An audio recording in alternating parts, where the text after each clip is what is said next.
What's up, Epic 7, and welcome to Season 11 of Ancient Inheritance and my guide on how to not be terrible at this event. Whether you're a veteran of Ancient Inheritance or brand spanking new, this guide will serve as a solid dive into tips and tricks on how to succeed. So before we jump into all of that, let's talk about those sweet, sweet rewards. This season, the gear being offered is Injury and Defense. I know. It's not the most pog sets in the game, but these sets are used, and they're amongst the hardest sets to farm, because nobody wants to farm Katie's, and anybody who's farming Rift probably isn't going for Injury and Defense set. I don't know. A lot of people don't have these sets on their account, so I think they're still very worth pickup. I mean, they're not absolutely dog water useless sets. And also remember that Ancient Inheritance has some of the best substat spreads of any gear in the game. It's always max possible rolls. Usually there's very few or no landmine stats, and they typically roll very well, so you don't want to miss out. Now, I've got a lot of information to cover here, so I made sure to put bookmarks in the video and a table of contents in the description, so if I go too fast, let you refer back to pertinent sections that you maybe need help on or want to review before you start the fight. So, I know many of you are new, and some of you are probably, this is your first Ancient Inheritance, and you're thinking to yourself, Wulf, I'm new. I don't have that many units, and my gear is pretty bad. It's like goblin gear. There's no way I can perform in this event. Well, I'm here to tell you that's just not true. I can't emphasize this enough. This content is for everyone, and I mean everyone, even you. You see, Ancient Inheritance is structured unlike any other Epic 7 content. There's special balancing mechanics, and these mechanics are so profound that they make this event accessible to everyone at all levels of gameplay. What I'm trying to say here is that this event is designed to allow the brand new player to perform almost equal with like a 5-year veteran who wails on the game.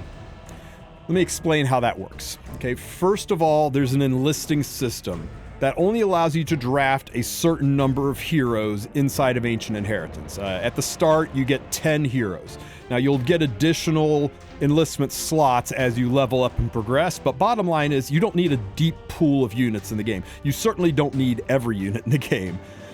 Second, and this is the best part, once you enter Ancient Inheritance, every single unit you have listed is immediately upgraded, maximum, all of it. Upgraded to level 60, they will be 6-star, maxed awakened, max moled. If it's a specialty change unit, the specialty change tree will be fully completed. Everything is maxed out, ready to go right out of the box. Think of it like enlisting units into Ancient Inheritance. Think of it like enlisting units into Ancient Inheritance is basically giving them all Grace of Growth. Now, unfortunately, once you leave Ancient Inheritance, it all reverts back to its prior form. But you can legit use a level 5 unit that you just pulled and have done nothing to, and it will perform exactly like a maxed out, fully invested hero.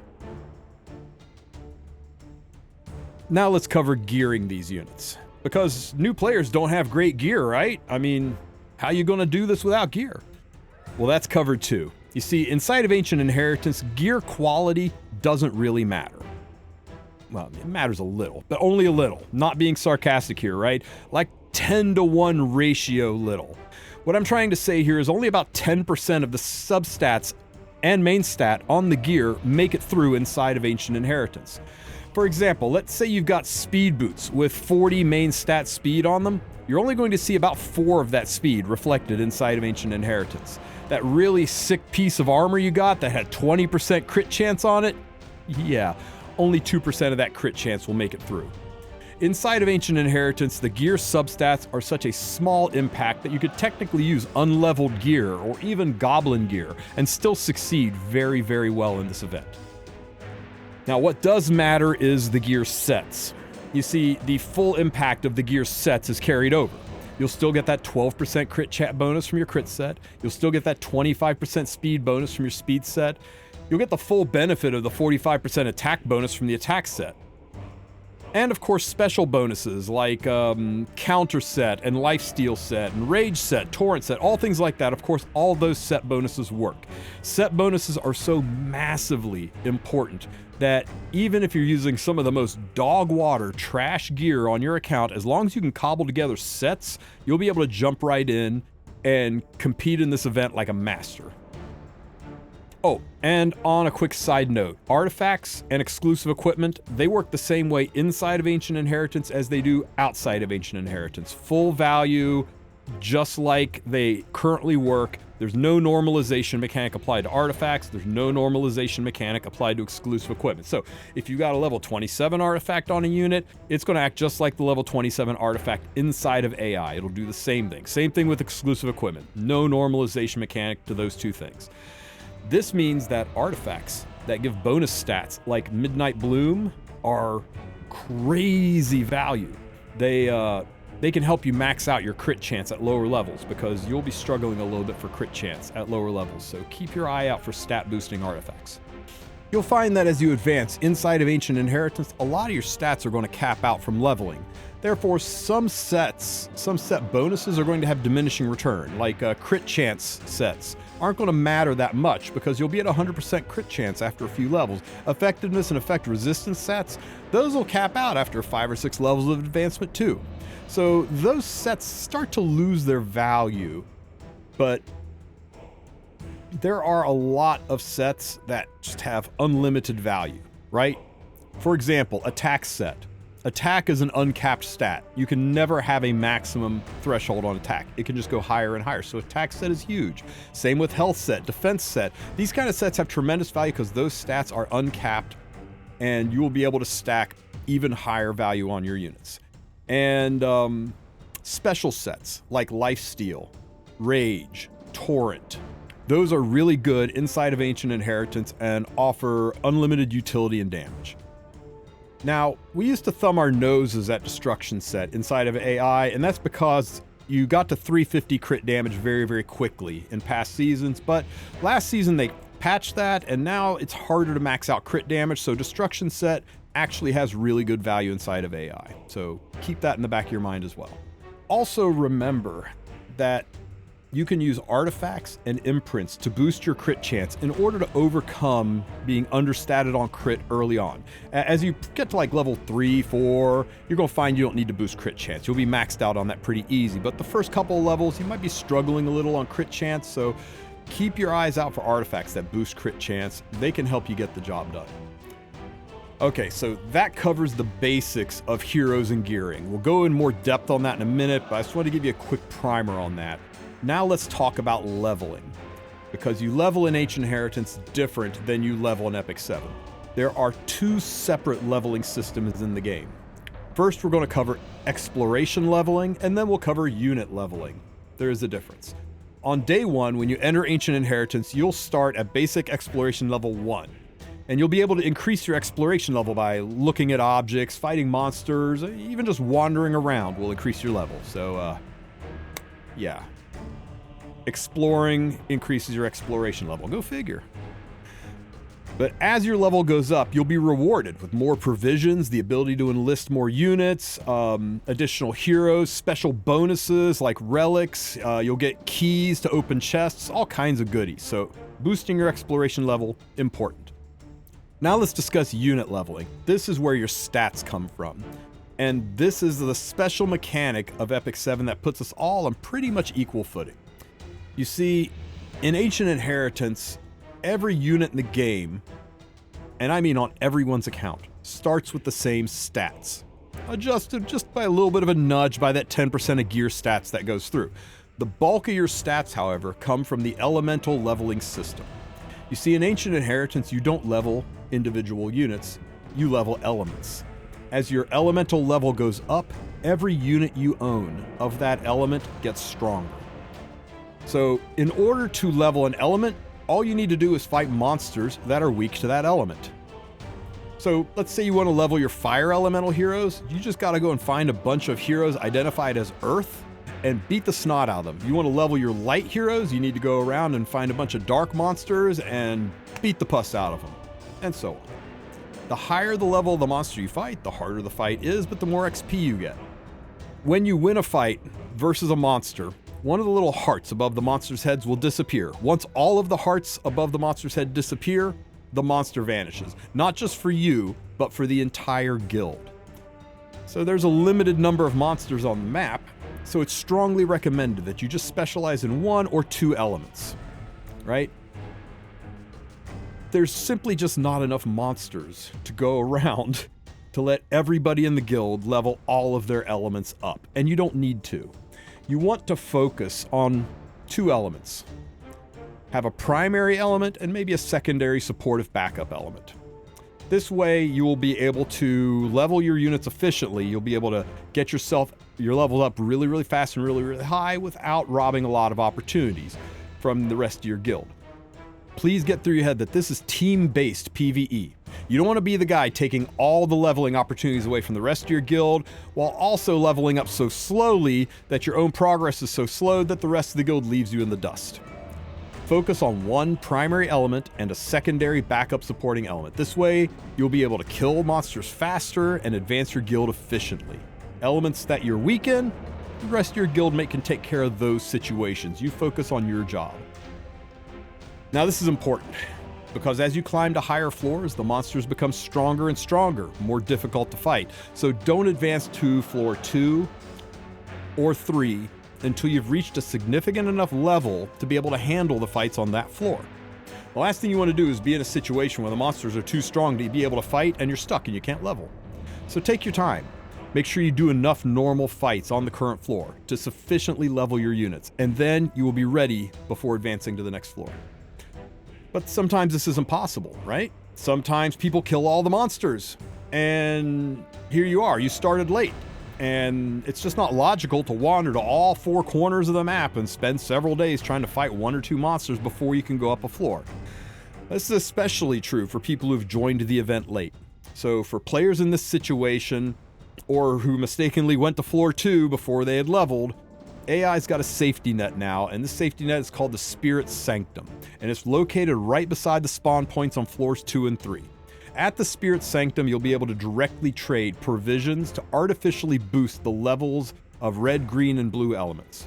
Unless this is changed, you will not be able to use the Spirit Sanctum to boost light and dark. So it's recommended first-timers stick with red, green, and blue, both for this safety net and also because newer accounts probably don't have a whole bunch of light and dark heroes anyway. Leave light and dark to the veteran players. So that covers the basics for units, for gearing, and for leveling. I know it's a lot, but it's designed to be incredibly new player friendly and pretty intuitive. Let's go a little bit deeper. As I said before, this is guild-based PvE. So let's go over the requirements for your guild to be able to participate in Ancient Inheritance. First, you yourself will need to be level 40 to join Ancient Inheritance, which you probably already are by the time you join a guild. Your guild will need to have at least 16 members, all level 40 and above, to initiate Ancient Inheritance. And don't worry, if people flake out on you, if you only have 16 members in your guild and you start AI and then 2 people leave, that's fine. Once you start Ancient Inheritance, even if people leave your guild, you'll still be able to complete the event. Okay, once your guild is in, you're in. However, you want to be in a guild that's active, like very active. You see, at its core, Ancient Inheritance is guild-based PvE. Your advancement in the event is tied to your guildmates, and theirs is tied to you. So you really want to be part of a guild with a lot of active members. This will min-max your Ancient Inheritance experience, as well as your entire Epic 7 experience. So if you're in a guild that's falling short of expectations, hit me up. I got you. Though space is limited, we have several guilds that are recruiting from early game to top end game guilds across all levels of gameplay in every server. Look, let's have a real talk moment here. Your guild is struggling. You put in more and more effort, but things just aren't getting better. You're missing out on weekly rewards. No matter how flawless your intel is, people just aren't looking at it. Some of them aren't even hitting guild wars.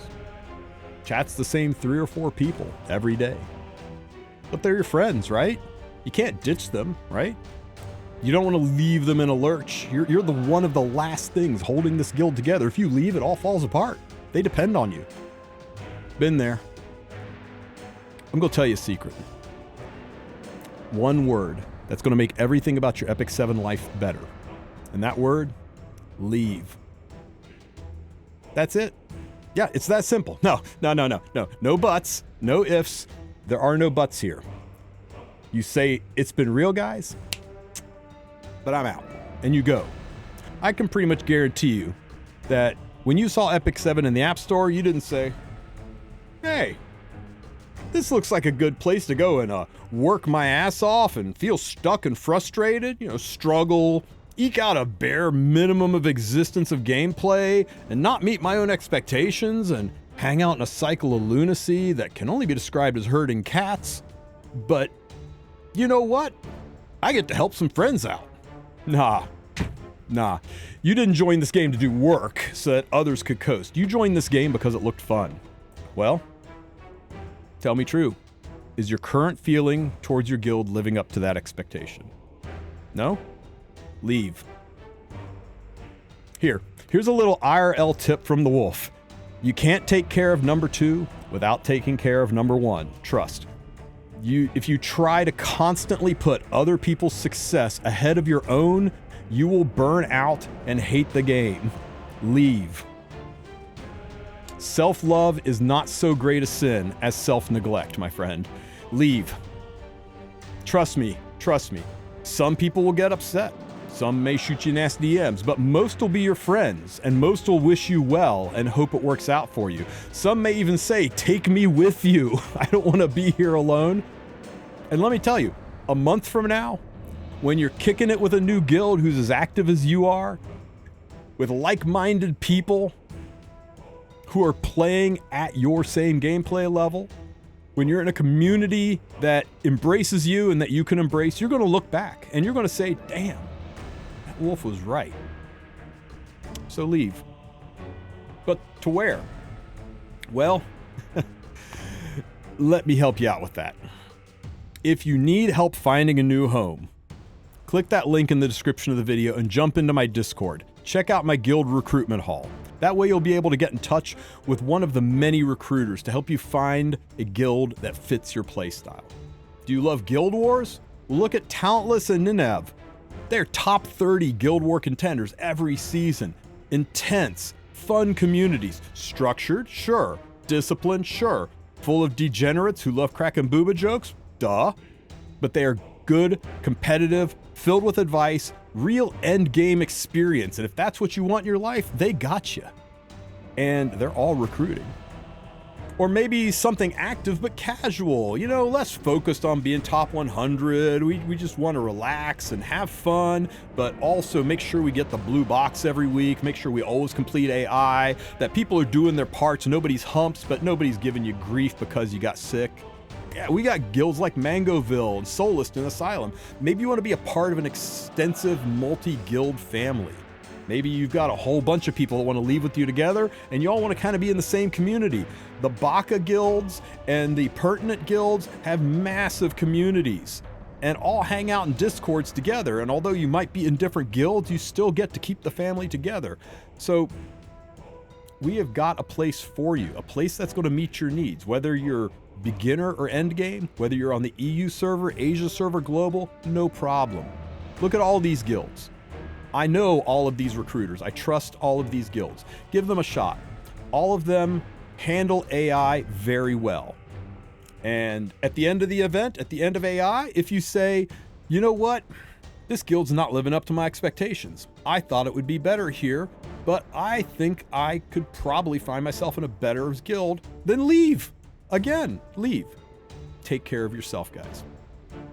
So, now that I've covered joining a guild, and I hope I've really driven home that this event is for everyone, let's talk about how to prepare.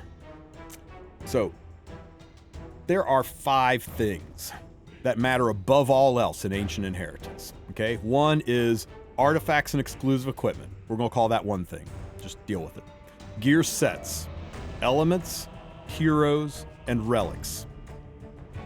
First, let's cover artifacts and exclusive equipment. And we'll talk about imprints too. Still one thing, trust. The reason I'm grouping these together is because they are things you take into Ancient Inheritance that are not normalized, right? You will get the same bonuses from artifacts, exclusive equipment, and imprints inside AI that you would normally get from outside of AI. There's no normalization for these things. Remember, I said it was just like Grace of Growth. Grace of Growth doesn't give you imprints now, does it? So, yeah, your imprints will not be changed inside of AI, nor will your artifacts or EEs. Whatever you put on there, you'll have inside the event as well as outside. Now, at early levels, it's really good to consider artifacts that boost your crit chance, because at early levels, like levels 1, 2, and maybe 3, you'll be nowhere near capped on crit chance. So artifacts like Midnight Bloom, Black Hand of the Goddess, Azure Comet, Midnight Pizza Delivery, anything that boosts crit chance is huge. And the exact same thing can be said for artifacts that boost effectiveness. In cases where debuffs are necessary, especially defense break, which is kind of required for success. So you can look at artifacts that boost effectiveness, imprints that boost effectiveness and crit chance, things like that. But once you level up, you'll find that these artifacts and imprints aren't really necessary anymore because your stats are pretty much going to cap out anyway. So at that point, swap to different artifacts, turn the imprints from AoE to single, whatever. Do what you need to make your units a little bit better. I know it's a bit of a pain in the ass and kind of expensive to keep swapping around artifacts, but I think you'll find it's worth it, especially before important fights. I mean, you want those sweet rewards, right? And now let's talk about the second important thing inside of Ancient Inheritance, gear sets. As I mentioned earlier, though gear stats don't really matter that much, gear sets most certainly do, because as the elemental leveling system ramps up, your stats grow so fast, you'll probably find that by level 5 or 6, you don't need to boost crit chance, effectiveness, or effect resistance anymore. Those stats cap out super quickly, so ideally try to avoid those sets. These highlighted sets are really, really good to use in Ancient Inheritance. The top of the list, of course, is Destruction Set, Attack Set, and Rage Set. These sets really boost your damage output, especially Rage, because in almost every single fight, the mobs will be debuffed. And remember, it doesn't have to be a good Rage set. You don't even need Rage with crit chance or crit damage. You still get the 30% Rage damage bonus, because almost every single fight, the enemy is debuffed anyway, so Rage Set is money. Also, Lifesteal set is giga important. You see, with Lifesteal, you'll be able to self-sustain, and that's super important in the combat-centric nature of AI. And here's why. To level your elements, you have to fight normal mobs. A lot of normal mobs. That's how you level your elements, remember?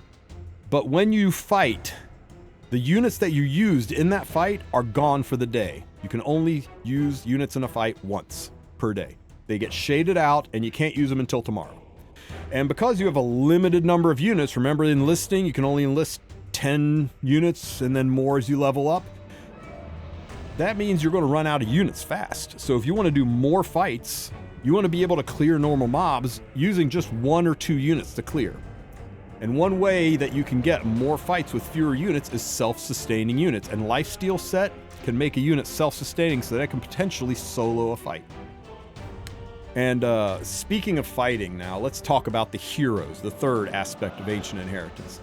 You see, as I said, self-sustaining aspects of Lifesteal is good, so self-sustaining units, especially ones that can solo fights, are massive for power leveling.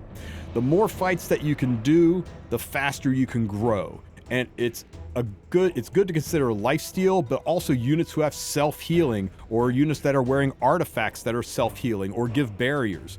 Also consider units that can apply Defense Break, because Defense Break can make short work of monsters, and you don't need to sustain if you kill everything super fast, right?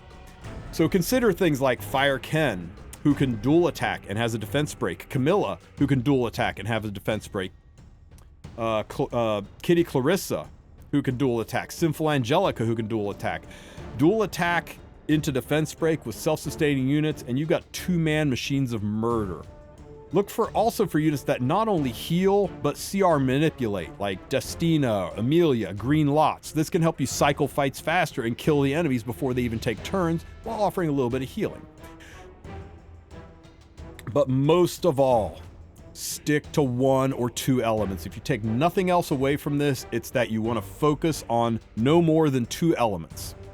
You don't want to be a jack of all trades, master of none. I hope it's clear that you want to be frugal on how you do your normal fights. Once you fight a monster and win, you can't use those heroes the rest of the day. Even if they survive the fight, they will be grayed out or redded out. They'll be shaded out, and you can't select them again until tomorrow. So pick units who can solo or 2-man the enemy. Units with built-in healing like Fire Ravi or Apocalypse Ravi, those are huge. Units who have lifesteal sets are huge. Artifacts like Sigurd's Scythe, or Golden Rose, those are huge. Units that give debuffs like Vampirism, where you can self-heal that way, that's huge. These are magic for power leveling your elements, so consider 2-man team combos like DPS and a Soul Weaver, or defense breaking dual attacker and a nuker, or damage dealing self-healer like a Ravi can solo, Mursa can solo, Blaze Dingo is one of the better solo units. This will let you do a whole lot more fights with fewer units. So never take 4 units into a normal monster fight. Terrible waste. Terrible waste. You'll overkill the monster and you've just wasted 4 of your units when you could do anywhere from 2 to 4 fights with those 4 units. Also realize that there's no penalty for trying and failing. You see, let's say you do a normal monster fight and you think, hey, I can solo this with Mursa, and you go in and you fail. All it will cost you is 1 provision and Mursa will still be alive. So there's no penalty at all. So if you aren't sure, just try it. If you try it and you fail, you only lost 1 provision. Next, throw the unit back in there. This time stick a Soul Weaver on the team and get it done right. But if it succeeded, then you just successfully solo cleared a fight and you've got that Soul Weaver to use with somebody else for the next fight. Get a feel for your capabilities. Failure only costs you 1 provision and it's not that big of a deal. Oh, and also remember that this no fail, no penalty thing, this only applies to normal monster fights, okay? If you're fighting a mini boss or a warden or a floor boss, anything that's got a big HP bar across the top of the screen, there is no protection from failing. If you go into that fight and you lose, the monster, you lower the monster's health for the next guy, but you still lose the units. You can't go back in. As to monsters, you see these little hearts over their heads? That's how many times the little guy can be attacked before he is defeated and disappeared. For the entire guild. After the 3rd kill, this little guy here is going to vanish. So that's how you fight monsters to level your elements. So let's take a minute to talk about this elemental enhancement system. As we discussed before, you gain the experience by fighting these monsters who bear the symbol of the weaker element. So if you see a monster tagged as fire, you're going to boost your water elemental heroes if you fight it, even if you didn't take water elemental heroes into the fight. You beat a fire monster, your water element gets stronger. You beat a light monster, your dark element's going to get stronger. This is the reason you want to limit yourself to just 1 or 2 elements. First and foremost, you don't want to be a jack of all trades, master of none. And if you spread all of your stuff equally out, you will level so slowly that your guild's going to leave you in the dust. You're not going to be able to keep up with them. You're not going to do significant damage. You're not going to be able to compete on higher floors. You're going to run out of monsters to fight. And you see, there's only so many monsters to go around, so your guild's going to get mad at you that you're using up all the resources. You want to make sure that there are enough monsters to go around for your whole guild. As to what element to pick, look, everybody's got to make their own decision here. Some guilds assign elements, some let everybody pick. My advice is for a guild leader to make sure you have good coverage on all of the elements. Red, green, and blue specialists are needed to rapidly slay the wardens and mini bosses, clear blockages, get guild chests, all that kind of stuff. Big, important job. Light and dark specialists are key to killing the floor boss Prongo, who has 2 different elemental forms. All the elements have a solid roster of units and can be backed with synergistic secondary elements. Ideally, guilds want to have a spread, something on the order of 4 to 6 members assigned each to ice, fire, and earth as their primary elements. And this is your warden team. These are your warden killers. Secondary support elements are up to them. Also, the guild wants to have 5 to 7 members each assigned to light and to dark. These will be your prongo killing teams. This is your floor boss killer. That should give you a pretty good spread. Again, let the secondary element be up to them. This will give you really good coverage so you can progress the floors at a pretty fast pace without starving for monsters to fight and level. Guild organization is key. Guild organizers need to keep a mindful eye on the light and dark elements that people select for secondary supporters. You see, a few members doing light and dark as a secondary is fine, but you don't want too many people picking light and dark as their secondary supporters, because again, you can't use the Spirit Sanctum to level up light and dark. You can only use the Spirit Sanctum to level red, green, and blue. And if everybody is running light and dark as their secondary elements, you're going to find that you're running out of light and dark mobs to fight. My final tip on elemental leveling is before proceeding to floor 2, ideally be level 4 or 5 in your chosen element. And ideally level 7 to 8 before advancing to floor number 3 in your primary element. Otherwise, you may need to use the Spirit Sanctum to top off your levels. Okay, and the last and most important aspect of Ancient Inheritance are relics. Relics are a unique aspect of Ancient Inheritance, and let me just go over them, right? When you first log into Ancient Inheritance, you'll be faced with a choice of 3 starting relics. Don't fret this choice too much. You will be able to replace these relics later, and none of them are game-breakingly good. Your options are going to be the Exploration Journal. The Exploration Journal will give you a 30% chance to get double XP using backpacks and tombstones, which can be infuriatingly RNG. It's theoretically the best for power leveling, because if you can power level your exploration, you will get more unit slots, you'll get more relics, you'll get more relic slots, you'll get more provisions to do more fights. Theoretically, it's the best, but there's RNG to it. You could just get 70% at every single time, and you never get the double XP, and it feels really, really bad. Or you could get lucky and you level up quickly. It's the one that I recommend you pick, unless you feel like you've got the worst RNG in the game. Next is the Wulf Gauntlet, which is really, really, really good on floor 1, and you'll probably ditch it by floor 2.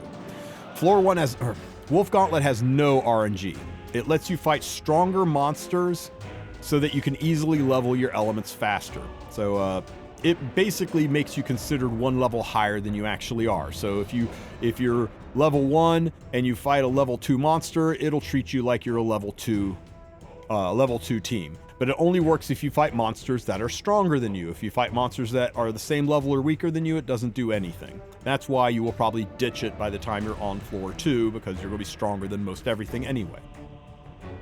Third choice is the Portable Telescope. This is an investment relic. It does nothing for you early game. It lets you look at spots on the map. Yay.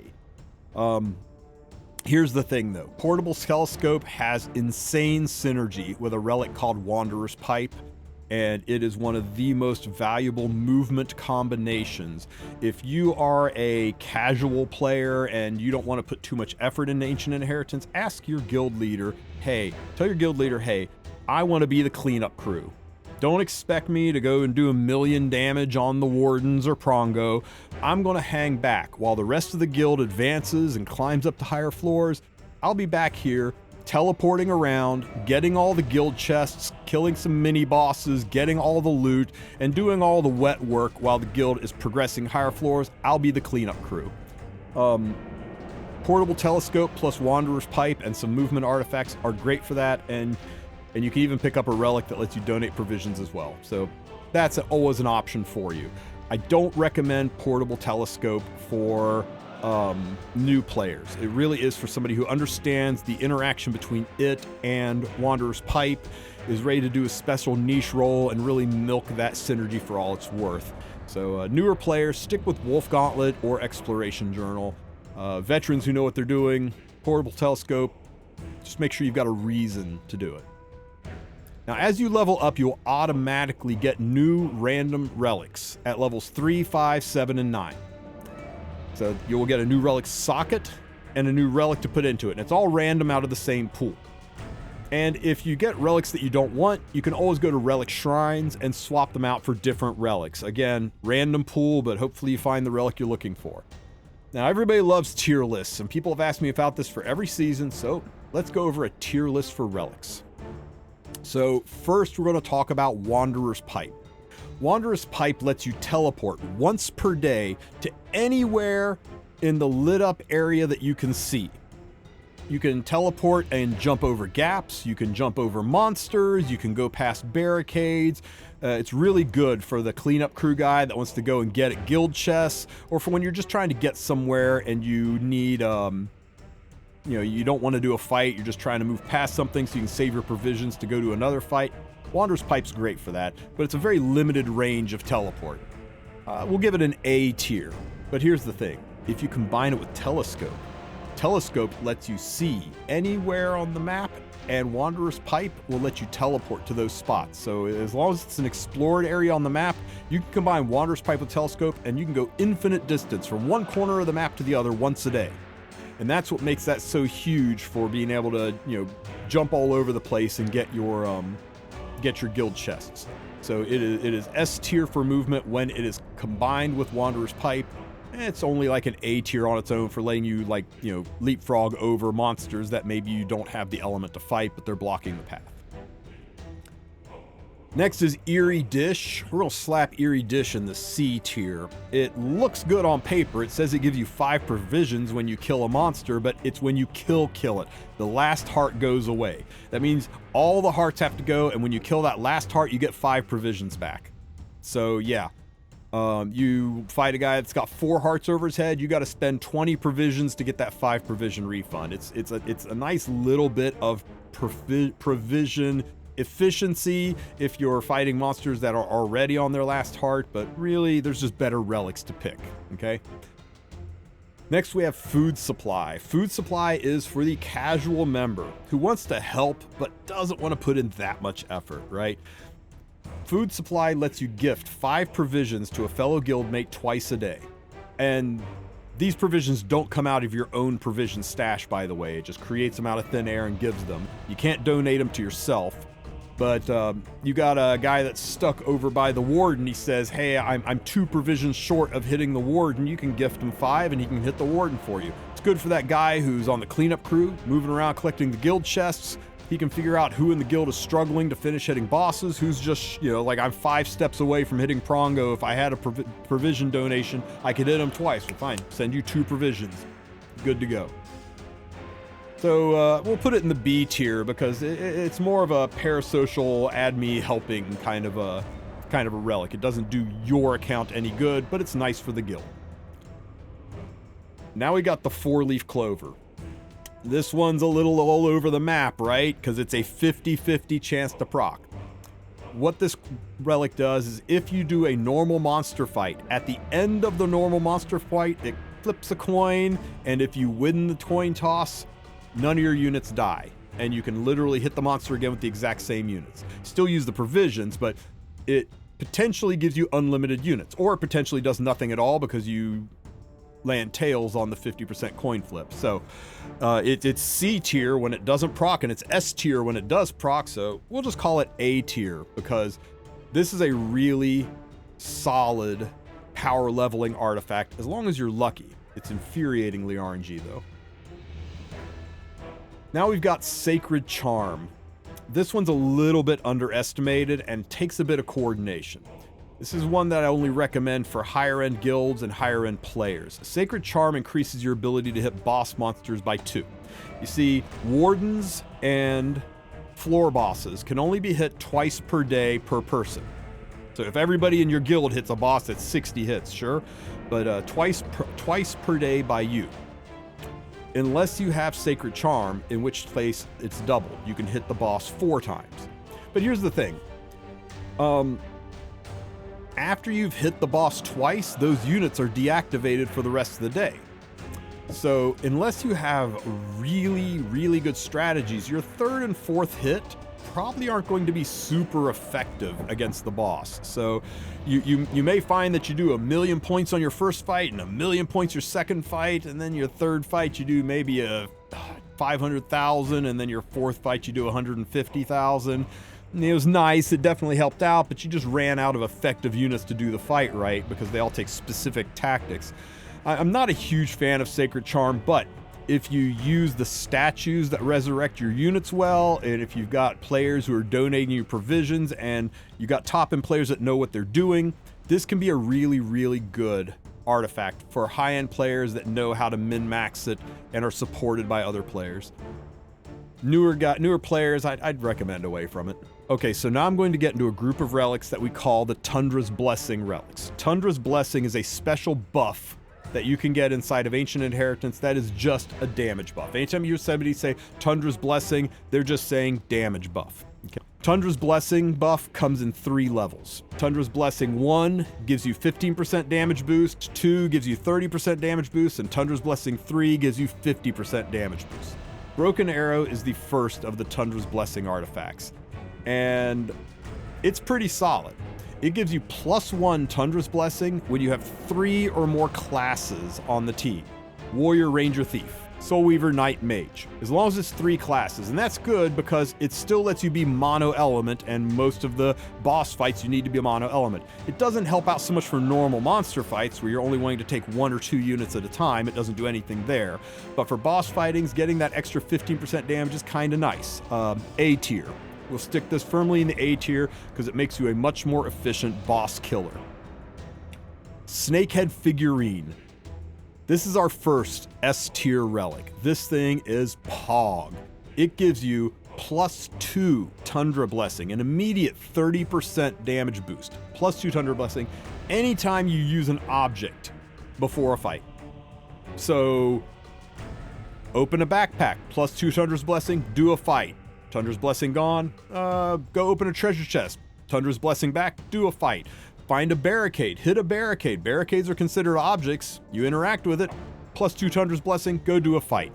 So this is huge for giving yourself 30% extra damage, especially in the Prongo fights, the boss fights where you can fight the boss with the Tundra's Blessing, then you go and use the Resurrection Shrine, get your units back, and get your Tundra's Blessing restored, and then go fight the boss again. Now we got Akir's Tome. Akir's Tome is basically just a crappier version of Broken Arrow. It's not so good when you're fighting bosses because it gives you +1 Tundra's Blessing when you have 2 or more elements on the same team. And that's a little rough for boss fights because boss fights you almost always want to be mono element if possible.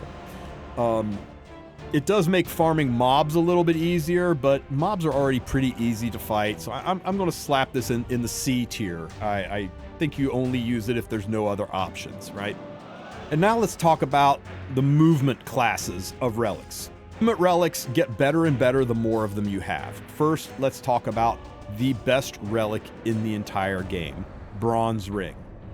Bronze Ring lets you interact with any object within your mobility range without having to move next to it. This yellow highlighted field, that's my mobility range.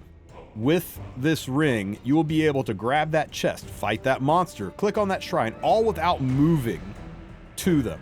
And that is a huge savings in provisions. If it's in your range, you can use it. S tier with a bullet. Next is Vitality Brew.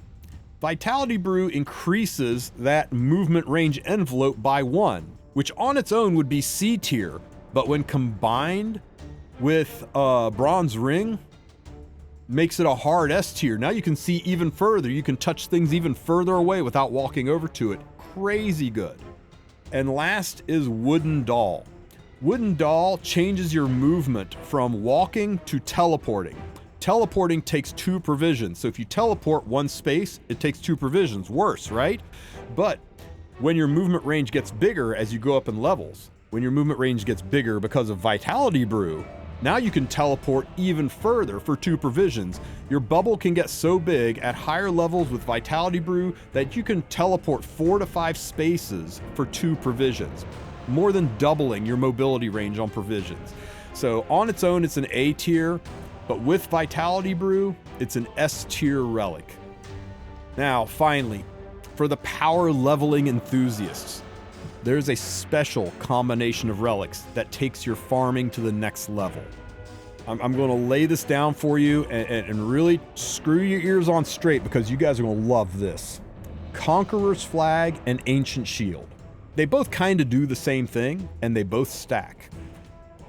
When you defeat a monster with Conqueror's Flag, you kill an additional heart. When you defeat a monster with Ancient Shield using 3 or fewer heroes, which you always do, right? You're always taking 1 or 2 heroes to fight normal monsters. You kill an extra heart. Together, you kill 2 extra hearts. Here's the thing. You get the experience from those hearts. And the gold. So in one fight, you will get double if you have 1, or triple if you have both XP and gold. And currency. And here's the best part. Let's say the monster only has 1 heart left, and you kill that 1 heart while you still have the relic. You will still get double XP or triple XP if you have both relics for the fight. So, on floors 2 and 3, where enemies have 4 hearts, your first attack will kill the first 3 hearts, give you triple XP and triple loot. And then your second attack will kill that last heart and give you triple XP and triple loot. Max level, here you come. You're getting 6 attacks worth of XP from only 2 attacks, only 2 unit usages, only 2 provision uses. It is an insane way to boost your levels and ramp it all the way up. The more people who exploit this, the more people in your guild who will be able to clear floors and crush enemies. And you'll, as soon as you get to +9 in your 2 primary elements, you can ditch Conqueror's Flag and Ancient Shield and change them out for Movement Relics or Tundra's Blessing Relics and be a machine of murder. So there's your tier list. That's a lot, right? I know some of the tiers shift a little bit with units, with the Relic synergy, but there you go. Okay. Now that we've covered the basics, let's shift gears and talk about how the game progresses in the event. When you get on the floor, what you're going to need to do is make Prongo show himself, and this is done by brutally murdering his friends right in front of him. Brutal. Not only does this level your elements, but it increases that rage counter that you can see up there in the corner of the screen. And once you max out that rage counter, Prongo will get so angry that you've killed his friends that he will appear himself to deal with you. And the first time Prongo appears, he should be a light unit. So your dark heroes will be on deck. So dark heroes need to go straight to where Prongo is going to spawn so that once the rage counter hits and Prongo appears, they're ready to jump on him and kill him. Meanwhile, while the dark units are beating the snot out of the light Prongo, your fire, earth, and ice units, your warden killing teams, they start moving to their respective warden locations, right? To where the wardens are going to spawn. If you're, and remember to go to where the warden that's weak to you spawns. If you've built your fire heroes, you need to head to the green warden. If you've built your water heroes, you need to head to where the fire wardens go to spawn. And you're sitting there and waiting. And once the dark fighters have dropped Prongo down to 50% health, he's going to run away like a little bee and call his friends the wardens and ask them for help. All 3 will appear at once. The fire, ice, and earth wardens, big dragons, but your brute squads should be in place. Your warden killing team should be ready to jump on them, mug the wardens when they appear.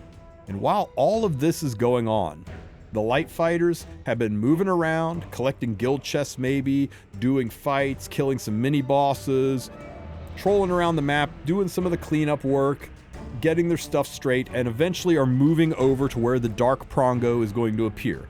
That way, once all 3 wardens drop, dark Prongo will appear and the light fighters will be ready to lay on like butchers and kill the last 50% of his HP bar. Once that happens, all the special floor rewards drop for the entire guild as long as you're on the map. Make sure you get on the map. Whether they fought anything or not, they will get the rewards. And the portal to floor number 2 will open up. Floors 2 and 3 are exactly the same in this regard. It's just stronger fights and bigger maps. I do recommend that latecomers who missed the chance to go do their fights, like say you were on the first Prongo team and by the time you logged in, your guild's already killed Prongo and you got nothing to do, go around, get guild chests, help with the cleanup, do normal fights, get ready so that when floor number 2 opens up, you're ready to do your job there. Just shift your job from specific mob killing, 2, getting guild chests and loot for the rest of your guild. there's nothing wrong with assigning a handful of more casual players that don't play very often to hang back and be cleanup crew. The rewards on the lower floor will go to any guild members who are on the higher floor levels, and loot that the guild members on the higher floor levels collect will still trickle down to people on the lower floors. Okay, if you're on the map, you get the rewards anywhere inside of AI. The only way you miss out on loot that the guild collects is if they collect it before you get on the map. I know we've been yapping a lot here, but I want you guys to pay attention. This is important. If you remember nothing else from this video, remember this tip. On day 1, when Ancient Inheritance drops, the first thing you do, like the very first thing you do, and I'm not even kidding here, right? Make this the first thing you do even before you brush your teeth. Even if you don't have time to play Epic 7 that day. You log into the game, you enter Ancient Inheritance, you get on the dungeon, you make your unit appear on the map, and select your starting relic. Then you can close the game and go to work, do whatever it is you need to do the rest of the day, and come back and play later. The reason for this is that while the rest of the guild is out there collecting rewards, only people who have logged onto the map, who've been beamed onto the event, will be on the list of players eligible to get the guild rewards. God forbid your guild is hyper aggressive and you are so slow to log in that your guild opens up guild chests or even kills Prongo, and you're not there to get the gear drop. You're not there to get the loot from the guild chests. There's no way to get it back. So make sure you are on the map as soon as possible. That way you don't miss anything. Now let's talk a little bit about the tactical movements inside of Ancient Inheritance. Remember that provisions are unforgiving. There's no undo button. So go slow. Count the hexes, take your time, make sure you have the provisions to get the job done before you move places. Now, to help you plan the best course of action for movements inside of AI, the brilliant minds at Team Bread will be making maps once again. We do this every season. I joined Bread making maps, I think in season 2, to help them put these together, and the team has expanded to a small but very hard-working group of map makers that, by hand, hex by hex, build these maps for you to help you identify the best pathing, on where to go to fight the elemental monsters you need, show you the locations of wardens, where the guild chests are, and we always have this out in advance of when most of you will get to those floors. These maps can be found on the Miro board that will be posted in my videos. All of my videos will have this post. It'll also be in my Discord. So copy these maps, share them with your friends. Use them to help organize your guilds or even just for your own personal usages. Now let's talk about chests. Gone are the days of loot goblins. No more loot goblins obsessing on chests. No more loot goblins who can't think about anything but chests. No more loot goblins who are so focused on chests that they don't remember to help out the guild. Relatable. So you can no longer just loot chests and buy stuff from the shop without helping your guild. Treasure chests now require keys to open them. And the only way to get keys is as a drop from doing normal monster fights or as a perk from leveling up your exploration level. So you'll need to be active. An active contributing member inside of Ancient Inheritance in order to get the keys, to get that personal loot, so you can buy the stuff from the shop, and the shop stuff is very worth getting. Now, the loot on floor 1 is pretty mediocre. In fact, you may want to save most, if not all, of your keys for floors 2 and 3. Unless you get so lucky that you get like 30 keys in 30 fights, I think you save your keys. But even if you don't, rest assured, you will get plenty of keys and you'll get all the loot you need to buy out the entire shop as long as you are decently active. Finally, let's take another moment to go over some of the special objects inside of Ancient Inheritance. First, there are these things called barricades. They block paths just like monsters. You have to use provisions to break them, but unlike monsters, they give no experience. But they also don't take any units away.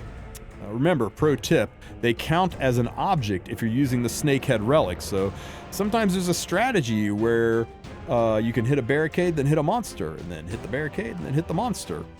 Also, sometimes going through barricades can be more efficient than going through monsters. Say you're a cleanup crew person and you don't have the elements to fight a blocking monster, so you can go around and go through a barricade to get at the chests. Second, there are these backpacks. that give exploration experience in-game. These are the things that give 50 XP to you, and it doubles to 100 if you're lucky with the exploration journal. These are unlimited use for your guild, but 1 use per person. So that means everybody in your guild can open these. They never run out, but everybody can only open them once. These are far more important on floor 1, where you're trying to get your exploration level up, but 50 XP won't feel like such a big deal like on floor number 3, for example. Third are these tombstones. These give substantially more experience than backpacks. Even though backpacks are like 50 XP on every floor, I think tombstones scale up on the higher floor. They're worth at least 100 on floor 1, and I think they're worth 2 and 400 on floors 2 and 3. And of course that can double with exploration journal, but tombstones have a limited number of use per guild. Once they're used too many times by your guildmates, they won't work for anyone else. So make sure before you walk halfway across the map for a tombstone that it's still active and hasn't had all of its uses expired.